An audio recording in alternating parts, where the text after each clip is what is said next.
The scent of freshly cut grass and damp earth was supposed to be the smell of my new life. After 35 years of managing the controlled chaos of concrete, steel, and a billion gallons of water held under immense, terrifying pressure, I craved the mundane. I wanted the kind of problems that could be solved with a rake or a polite conversation. The ghosts of my old job were persistent. I'd still wake up some nights in a cold sweat, my heart pounding with the phantom echo of a turbine failure alarm or the memory of a 100-year flood event that peaked at 102-year levels. I remembered standing on the gantry of the Harrison Dam during a storm, the wind trying to peel me from the railing, watching the water rise with a malevolent inch-by-inch certainty. My decisions in those moments, measured in minutes, determined the fate of towns, of lives, of entire ecosystems. The weight of that responsibility had etched itself into my soul. I'd traded a corner office overlooking that very spillway for a modest two-bedroom bungalow in a community unironically named Lakeside Serenity. The lake was a man-made 10-acre pond, the jewel of the development, fed by a controlled sluice from the very river system I had spent my entire career taming.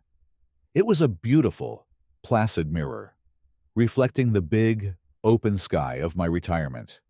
I was Alexander Evans, former chief hydraulic engineer for the Tri-County Water Reclamation District, and all I wanted was to watch the ducks, learn how to bake sourdough, and never again have to calculate the probability of catastrophic failure. My moving truck had been parked for less than an hour when she appeared.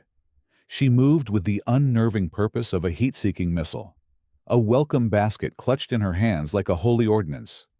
She was a woman in her late 50s, with a helmet of blonde hair that looked like it could deflect small arms fire, and a face pulled so tight, her smile seemed less an expression of warmth and more a baring of teeth. "Welcome to Lakeside Serenity," she chirped, her voice a pitch too high, a blade of sweetness designed to cut. "I'm Carol Covington. I'm the president of our homeowners association." "A pleasure to meet you. I'm Alex Evans," I said, extending a hand a mover had just smeared with dust. She eyed it for a fraction of a second, before taking it in a brief, bloodless grip. "We're so glad to have you," she continued, her eyes not on me, but cataloging everything behind me. The brand of the moving company, the state of my unpacked boxes, the slightly too long grass on the lawn the previous owners had neglected. This basket has some local treats and, most importantly, a freshly printed and bound copy of our covenants, conditions, and restrictions. I do recommend you read it cover to cover tonight. We find it prevents any misunderstandings. We work very hard to keep this from becoming like so many other neighborhoods that just let things go. "Thank you.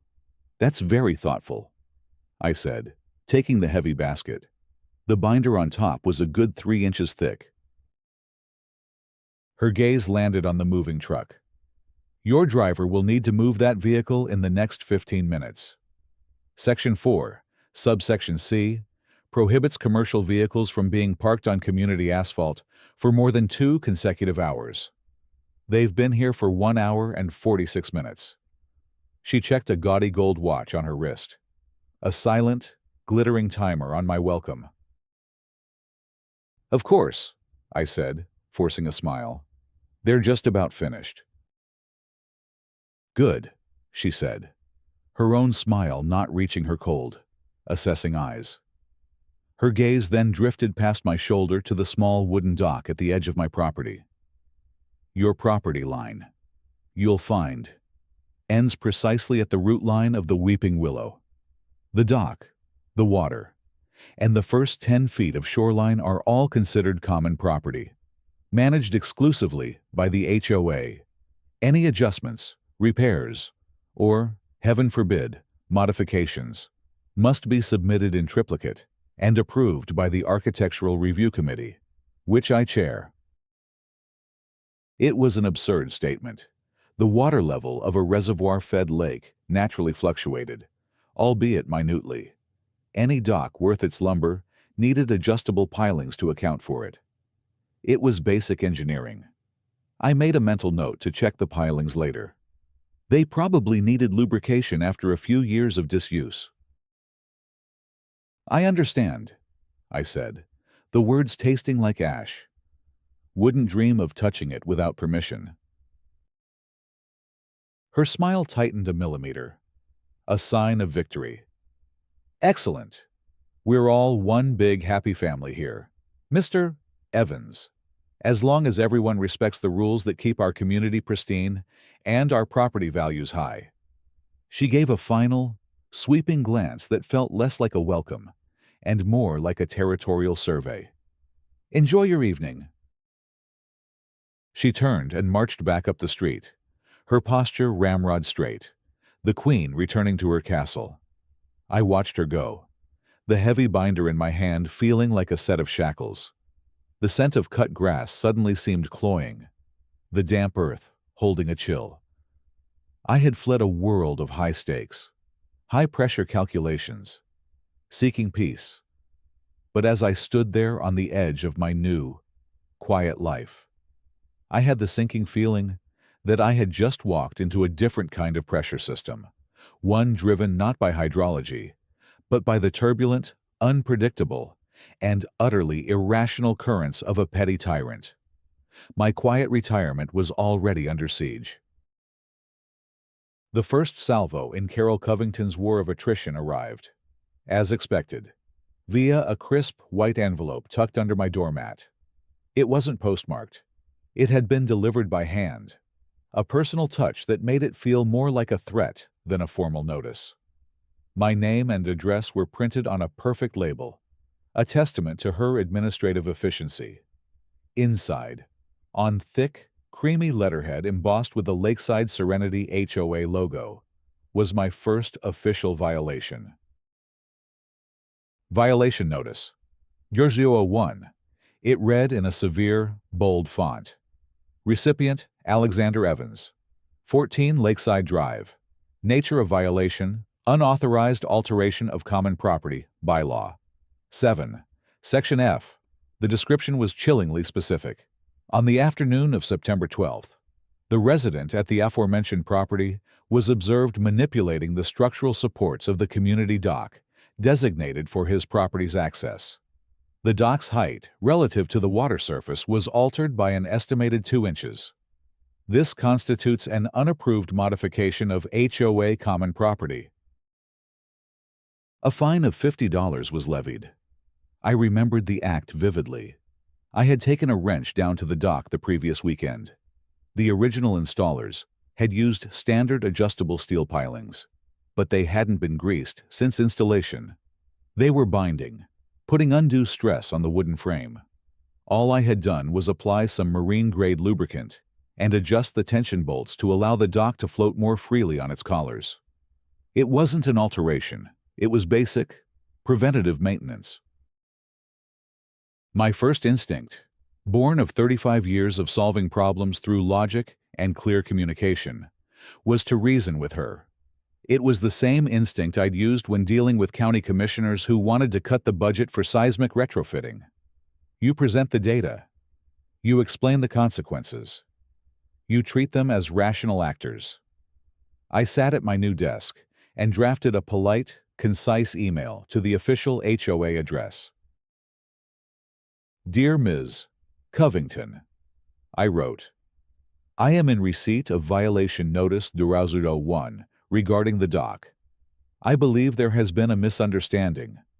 I did not alter the dock, but rather performed some routine preventative maintenance. I can forward the manufacturer's specifications for this type of piling. I trust this clears things up." I attached a PDF of the technical manual, highlighting the relevant section. It felt professional, unimpeachable. Her reply came in less than 5 minutes. "Dear Mr. Evans, thank you for your technical explanation. However, the bylaws are quite clear. Any adjustments fall under the umbrella of alterations. Your personal interpretation of maintenance does not supersede the written rules of this community. The Architectural Review Committee, which, as you know, I chair, is the sole arbiter of what constitutes necessary work. Please remit the $50 fine at your earliest convenience to avoid further penalties. Sincerely, Carol Covington, HOA President. The sheer, unadulterated refusal to engage with logic was breathtaking. It was like arguing with a brick wall. If the brick wall could type, I felt a familiar frustration bubble in my chest. It reminded me of a young, arrogant engineer on my team years ago who insisted his theoretical model was correct, even when the physical sensor data showed it was dangerously wrong. I had to pull him from the project. You can't reason with someone whose ego is more important than reality. A part of me, the old chief engineer, wanted to fight. I could have buried her in data, filed a formal appeal, cited precedents in property law. But that was the man I was trying to leave behind. That man thrived on conflict, on the cold, hard application of facts to crush opposition. The new Alex, the retiree, was supposed to be different. He was supposed to choose his battles. He was supposed to choose peace. So, I hesitated. Was this a battle worth fighting? Was $50 worth reigniting the part of me that saw every disagreement as a structural flaw to be ruthlessly eliminated? No. I had to learn to let things go. I had to practice being the man I wanted to become. I printed her email, 3-hole punched it, and placed it in a new binder I labeled Covington. I then wrote a check for $50, put "for being a good neighbor" in the memo line, and mailed it to the HOA's P.O. box. It felt like a surrender, but I told myself it was an investment in tranquility. But it wasn't about the money. It was about submission. A week later, another envelope appeared. Violation. Zolor installation of an unapproved structure and attraction of nuisance wildlife, bylaw. 9, Section A. Another $50. The feeder had been a retirement gift from my old team. I took it down. The following week, violation, those 03. Improperly maintained lawn, edging bylaw. 6 Section D. Another $50. Each time, I went through the same internal debate. The engineer in me screamed to fight the illogical, inefficient, and frankly, stupid rules. The retiree whispered that peace was worth the price of my pride. And each time, I chose the path of least resistance. I paid the fines. I documented everything. The Covington binder grew thicker. My internal monologue became a constant stream of hydraulic analogies. Her campaign was a form of hydrostatic pressure, a constant, uniform force applied over the entire surface of my life, seeking the weakest point to cause a rupture.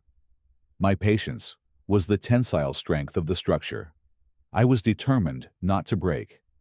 But I was beginning to realize that constant, low-level pressure can be just as damaging as a single, catastrophic event. It just erodes you more slowly. The transition from paper-based harassment to physical intimidation began subtly, as most erosive forces do. It started with the azaleas. I had spent a full Saturday planting a row of vibrant pink bushes along the side of my house. I woke up on Tuesday morning to find 3 of them ripped from the ground, their roots exposed to the morning sun like raw nerves. They were laid carefully on my welcome mat, a floral sacrifice on the altar of Carol's authority. There was no note, no witness. But I knew. The precision of the placement, it was a message. I took a photo and filed it in my binder. Then I replanted the battered shrubs, tamping the soil around them with a grim resolve. A few days later, the decorative solar light that illuminated my house number was shattered. I felt a cold, familiar calm settle over me. In my old job, we called it a failure analysis mindset. You don't panic. You gather data. You observe. Carol was applying stress, and I was documenting the fractures. My quiet suburban home had become a materials testing laboratory. It was time to escalate my data collection. I spent an afternoon installing a set of high-definition, night vision-capable security cameras. I was meticulous about it, ensuring their field of vision covered every inch of my property, but did not stray a single pixel onto my neighbor's land. The engineer in me found a grim satisfaction in the process, a return to the comfort of data and observation.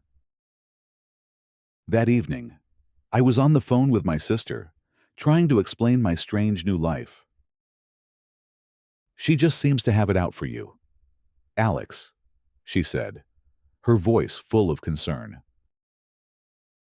"It's a control issue," I mused, watching the live feed from the camera pointed at my front yard. "In her world, every blade of grass must conform. I'm a variable she can't solve." "Well, in her world, she's about to meet an immovable object," my sister joked. The comment made me pause. That's what I used to be. The immovable object. The man who stood between a wall of water and a sleeping city.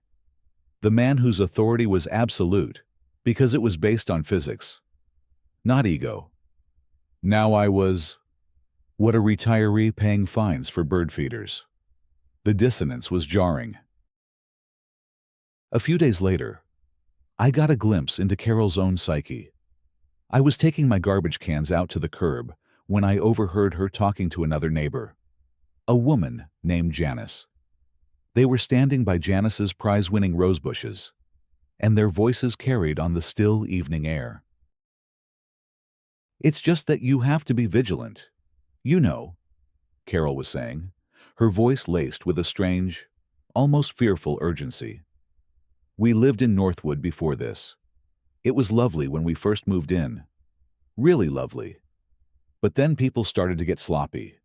One person lets their fence fall into disrepair.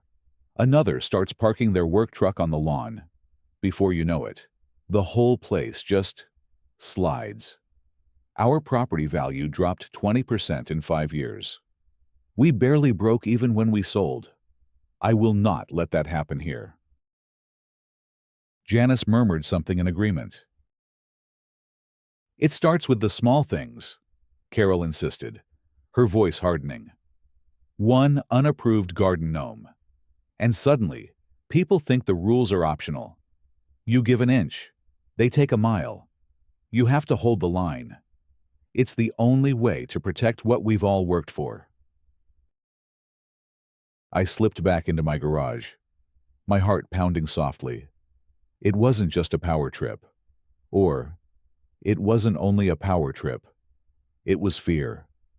She was a woman terrified of losing control, of her carefully constructed world sliding back into the chaos she perceived everywhere else. She wasn't just a tyrant. She was a zealot, a true believer in the gospel of the HOA covenants. My non-compliance wasn't just an annoyance to her. It was a heresy, a threat to her entire belief system. It made her more dangerous, but also, in a strange way, more understandable. She was a dam keeper of her own small, fragile reservoir of order, and she saw me as the first crack in the concrete. My internal thoughts began to drift back to my old work more and more frequently. As I configured the camera's IP settings, my mind wasn't just on Carol. It was on the sensor arrays we used to monitor soil saturation and hydrostatic pressure at the base of the Harrison Dam. We had thousands of them, feeding data into a central system, looking for the tiny, almost imperceptible shifts that could predict a catastrophic failure. This was the same principle, scaled down from a 100-foot wall of concrete to a single woman driven by fear. The methodology was identical: establish a baseline, monitor for anomalies, and gather incontrovertible evidence before taking action. She was creating pressure waves in a system she didn't understand, oblivious to the fact that I had spent my entire life building and managing the dam that controlled the entire reservoir. Having failed to intimidate me with petty vandalism, Carol shifted her strategy to public shaming. Her new weapon was the official Lakeside Serenity Community Forum, a private Facebook group that served as the neighborhood's digital town square and her personal echo chamber. The first post was a masterpiece of passive-aggressive slander, a gentle reminder to newer residents about respecting the aesthetic harmony of the community. It didn't mention my name, but it didn't have to. The comments section blossomed with sycophantic support. The social climate changed almost overnight. My friendly waves to neighbors were now met with averted eyes or curt, hesitant nods. I was an outcast. I felt a familiar, bitter loneliness creep in, one I hadn't felt since my early days at the district. A young engineer trying to convince a board of older, skeptical men that my flood models were accurate. I had been an outsider then, too, until the data proved me right. Carol escalated a week later, posting a blurry photo of me on my lawn, talking on my phone. "Concerned resident alert," the caption screamed, speculating I was running an unapproved business from my home. The call she had photographed was with Mark, my old deputy. We had been discussing the decadal sediment survey for the Harrison Reservoir. This post was more direct, and it had a more chilling effect. I was no longer just a rule breaker. I was a potential commercial blight. The isolation intensified. I found myself talking to Buster, my old golden retriever, more than to any person. "She thinks I'm a threat to her property values, old boy," I'd murmur, scratching his ears. "She has no idea what a real threat looks like." During this period, I found solace in my work. I spent hours in my study, running simulations on my old work laptop. I would create hypothetical scenarios: a 100-year flood event, a sudden gate failure at an upstream weir, a prolonged drought. It was comforting, a return to a world of predictable physics and solvable equations. One evening, while running a drought scenario, I focused the model on the secondary spillway that fed the Lakeside Serenity Pond. The model showed the pond's water level dropping by 6 inches in the first week, and the shoreline receding by several feet within a month. As I watched the digital water level drop, an idea began to form in my mind. It was a contingency plan, a final option. The thought was unsettling. It was the kind of overwhelming, disproportionate response I had always prided myself on avoiding. My job had been to maintain balance, not to weaponize it. Using my knowledge in this way felt like a betrayal of my own professional ethics. It felt wrong. Was I becoming the very thing I despised? A bully using overwhelming force to solve a small problem? I pushed the thought away, saving the simulation file under a new name, Regulated Drought. I told myself it was just a theoretical exercise. But a part of me knew it was more than that. It was an admission that my experiment in peaceful retirement was failing. My old self, the chief engineer, was reasserting control, preparing for a battle the retiree couldn't win on his own. I saw Carol again a few days later, at the small community market. She was talking to the owner, complaining about the quality of the cantaloupes. For a moment, watching her, she seemed almost pitiable. A woman whose world was so small that the ripeness of a melon and the height of a neighbor's grass were the most pressing issues of her day. A flicker of doubt crossed my mind. Maybe I was wrong. Maybe I was the one escalating this, turning a neighborhood squabble into a federal issue in my head. Was I being unreasonable? Then she turned and saw me. Her face, which had been animated in its complaint, instantly hardened into a mask of cold contempt. She gave me a look that was pure venom, turned her back without a word, and marched out of the store. The moment of doubt vanished. This wasn't just about rules for her. It was personal. She had made me her enemy, and she would not stop. My hesitation was a luxury I could no longer afford. Having successfully painted me as a social pariah, Carol Covington decided it was time to bring in the heavy artillery.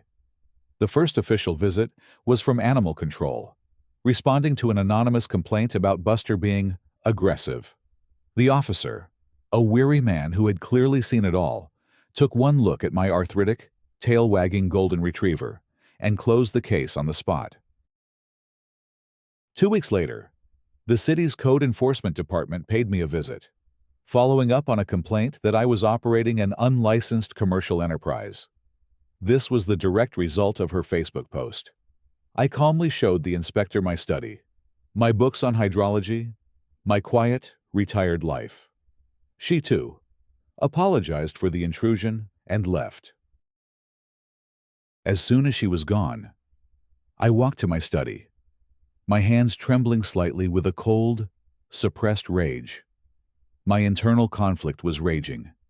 The retiree in me was screaming that this had gone too far, that I should just sell the house and leave, find peace somewhere else. It would be the easy way out. But the engineer, the man who had never backed down from a problem, saw it differently. This wasn't just a house anymore. This was my ground. Ceding it would be a fundamental failure. You don't abandon a structure because of a pressure test. You reinforce it, or you prove the test is flawed. She was now filing official, false reports with the government. She was crossing a line from civil harassment to something far more serious. My hesitation was becoming a liability. It was time to stop reacting and start planning. That night, I made a call to David Chen, who had been the head of legal for the Tri-County Water Reclamation District for 20 years. "Dave, it's Alex," I said.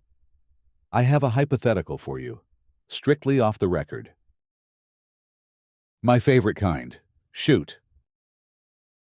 "Hypothetically," I began, "let's say a private homeowners association is making repeated, baseless, and officially documented false complaints against a private citizen.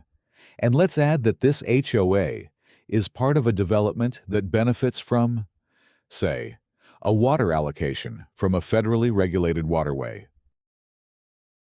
There was a pause on the other end of the line. "That's quite the hypothetical. Alex, you're connecting a civil harassment case with federal water rights. Where are you going with this?"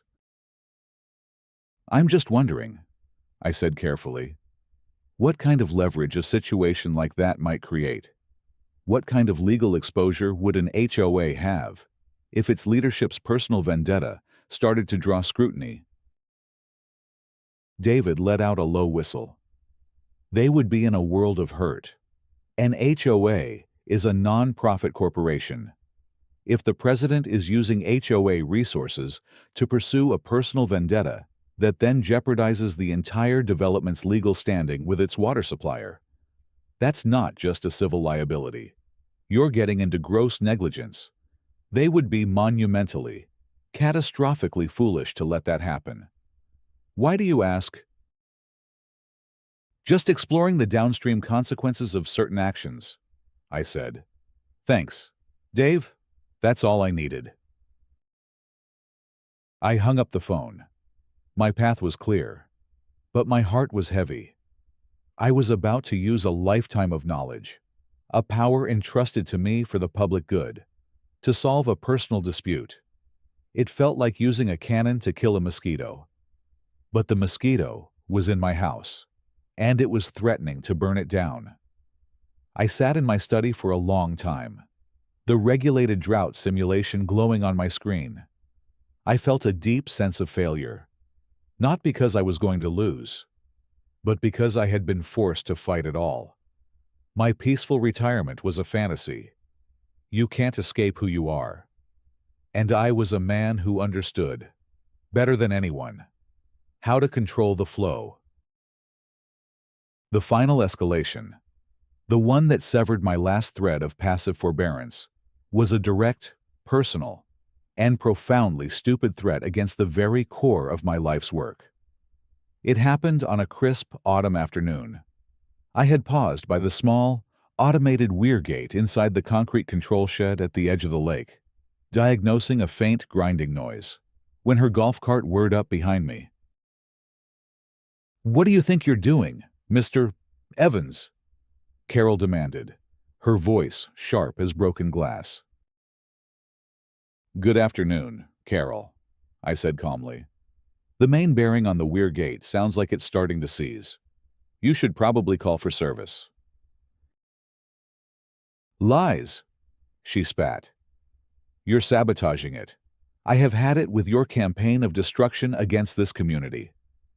Her face was a mask of furious suspicion, but I saw something else in her eyes, too, a flicker of desperation. The property damage hadn't worked. The social shaming hadn't worked. The official complaints had failed. She was running out of ammunition, and it was making her reckless. It was then that she took the final, irrevocable step. She puffed out her chest and jabbed a finger at me. "I know who you used to work for, Mr. Evans, the Tri-County Water District. I have friends in the county commissioner's office. I am going to file a formal complaint. A man with your history, with access to critical public infrastructure, now engaging in suspicious behavior. It paints a picture, doesn't it? I will suggest they open a full investigation into your conduct, both now and during your time at the district. I will have them scrutinize your pension. A federal pension can be reviewed, you know, revoked, even for gross misconduct. I will make sure everyone knows that the man they trusted with their water supply is a vindictive, unstable menace." I stared at her, the world narrowing to the space between us. The sheer, breathtaking ignorance of her threat was almost impressive. But the threat to my legacy, to my 35 years of unblemished public service, that was the one attack I could not absorb. That was the foundation of my entire identity. She wasn't just attacking the retiree. She was trying to destroy the engineer. In that moment, the internal conflict that had plagued me for months was resolved. The debate was over. The retiree who craved peace stepped aside, and the chief engineer took control. The man who had once stared down a governor during a flood crisis and refused to open a spillway prematurely, saving an entire town, came to the surface. Peace. I realized with sudden, ice-cold clarity, could not be achieved through surrender to a tyrant. Peace had to be won. My voice, when I spoke, was devoid of heat, as cold and heavy as the deep water behind a dam. "Is that your final position, Mrs. Covington?" She was taken aback by my lack of fear. My calmness seemed to enrage her further. "Yes, you will regret the day you decided to defy me." I gave a single, slow nod. "I see," I said. "You've made your intentions perfectly clear." I turned and walked away without another word. As I walked, I wasn't angry. I was operational. A critical system had reached its failure point. A threat had been identified, quantified, and assessed. Now, a response was required. The regulated drought file was no longer a theoretical exercise. It was the blueprint for a controlled demolition. The next HOA meeting was in 3 days. It would be the perfect venue for a practical demonstration of fluid dynamics and the true nature of power. The community clubhouse buzzed with a toxic energy. Carol had ensured a record turnout. I sat in a chair near the back, the Covington binder resting in my lap, its weight a comforting anchor. I was calm. I felt the detached focus of an engineer in a control room during a critical event. Carol stood at a podium at the front of the room, resplendent in a power red blazer, radiating an aura of absolute triumph. She launched into her meticulously crafted indictment, painting me as a plague on the community. She listed the fines, the vandalism, the unlicensed business. The crowd murmured, nodding along. I let her speak, letting her build the pressure in the room. Her crescendo was the incident at the weir gate. And most disturbingly, she said, her voice dropping to a conspiratorial hush. Just 3 days ago, I personally caught Mr.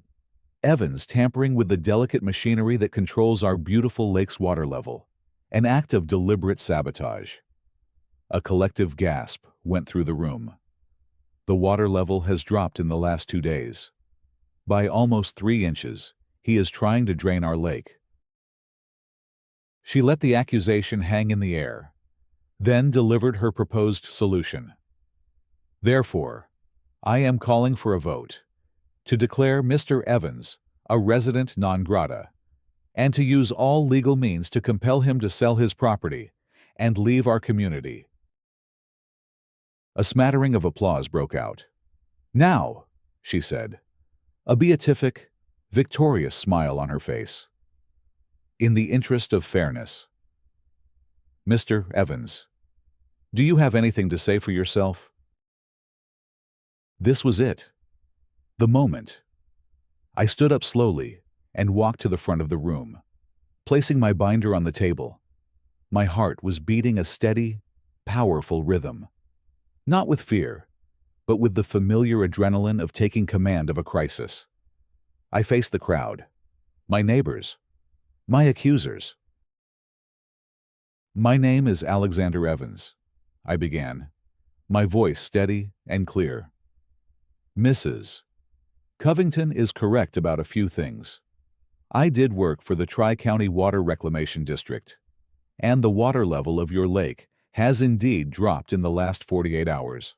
However, she has fundamentally misunderstood the relationship between these two facts. I used a small remote to switch the projector's input to my laptop. An image flashed onto the screen, a complex satellite map of the entire regional water system. For 35 years, I continued, I was a hydraulic engineer. For the last 12 of those years, I was the chief engineer, responsible for the operation of the entire system. This includes the Harrison Dam, the massive structure 5 miles upriver that creates the reservoir from which all the water in this region originates. A confused murmur rippled through the crowd. I pointed to a spot on the schematic. Your little lake is a runoff basin, fed by Sluice Gate 7B of the Harrison Dam. I clicked the remote. A detailed engineering schematic of the sluice gate's control system appeared. Mrs. Covington believes the HOA controls the water level via that little shed down by the shore. That shed contains a simple sensor relay. It has no actual control over the inflow. The control, I said, pausing for effect, is at the dam. My old office. I looked at the crowd. Their faces were shifting from anger to confusion. I finally turned to look directly at Carol. Her face had gone rigid, her triumphant smile frozen and cracking. Her world, I realized, was a tiny, perfectly ordered fishbowl. She had just been shown the ocean it was floating in. You have been fining me, I said, my voice turning to ice, for controlling your water levels. The supreme irony is that until my retirement 2 months ago, I was one of perhaps 3 people on the planet with the authority and the ability to actually control your water levels.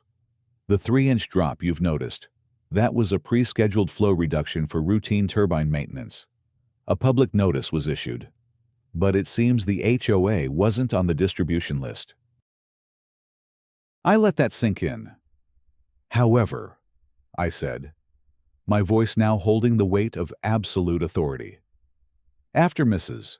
Covington threatened my professional reputation and my federal pension, I decided to make a phone call. I called my successor, I explained, in my official capacity as a consulting engineer, emeritus for the district, that a private, non-stakeholder entity, her HOA, was attempting to interfere with a federal waterway component. I recommended, per district safety protocols, an immediate suspension of non-essential water allocation to this basin, pending a full review of the water rights and easements. I clicked the remote one last time. A formal official work order appeared on the screen, stamped with the seal of the Tri-County Water Reclamation District. Close Sluice Gate 7B. Effective immediately. Duration indefinite. I turned back to the horrified faces of the crowd, and finally, to the ashen, speechless face of Carol Covington.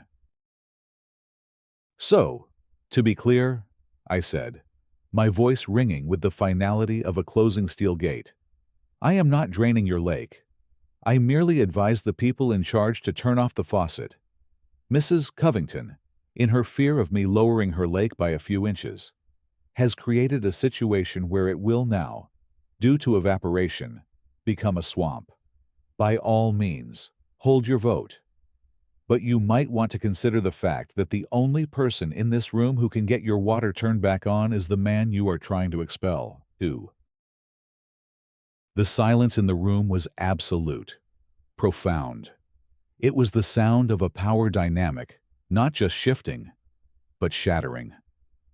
Carol Covington stood, mute and horrified, a petty queen dethroned by a force of nature she never knew existed. The aftermath was swift and brutal. The meeting ended, not with a vote, but with a panicked, chaotic exodus. Within a week, the lake level had dropped by a foot, exposing an ugly, slick band of mud. Panic set in. The first casualty was Carol Covington. In a unanimous vote at an emergency meeting, she was removed as president, and the entire board she had stacked with her cronies was dissolved. The homeowners, now armed with the knowledge that their HOA didn't even hold the legal rights to their primary asset, turned on her with the ferocity of a betrayed mob. The developer's legal team descended upon Carol and the now defunct board, suing them for gross negligence and damages. Carol Covington, the woman who wielded $50 fines like a guillotine, was suddenly facing hundreds of thousands of dollars in personal legal liability. She and her husband put their house on the market a month later, selling at a catastrophic loss. The last time I saw her, she was standing in her empty driveway, waiting for the moving truck. She looked small, deflated, a woman stripped of the authority that had been her entire identity. Our eyes met across the street. There was no anger in her gaze, only a hollowed-out confusion. She gave a slight, almost imperceptible shake of her head and got into her car. A new interim HOA board was formed. They approached me not as a pariah, but as a resource. I helped them navigate the complex bureaucracy of water rights transfer. Once the legal framework was secure, I made another call. Sluice Gate 7B was reopened. Slowly, gracefully, the lake began to fill again. Watching the water creep back up the banks was like watching a wound heal. The community drafted a new, streamlined set of bylaws that focused on actual safety and maintenance. My garden gnome was safe. My life at Lakeside Serenity finally became what I had hoped for. The quiet I sought was no longer the tense silence of isolation, but the genuine peace of a community at ease. I realized that my initial search for peace had been flawed. I had thought it meant an absence of conflict, a retreat from the world. But I learned that true peace isn't the absence of problems. It is the confidence and wisdom to handle them when they arise. It is knowing when to use a rake, and when you have no choice but to open the dam gates and let nature take its course.